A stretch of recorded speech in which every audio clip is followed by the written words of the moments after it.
In this module, we will cover how to reset the voicemail for a new user. What you will need to perform this task. You will need access to the admin portal. First, log into the admin portal with administrator credentials. Select Profiles from our top menu.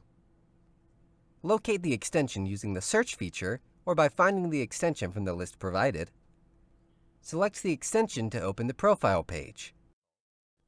On the left menu, select Voicemail. In the Play Tutorial field, select True from the drop-down options.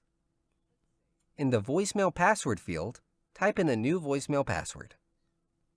In the Delete Voicemail Files section, check the boxes for greetings, messages, and recorded name. Upon clicking the Save button, this will remove the current recordings from the system.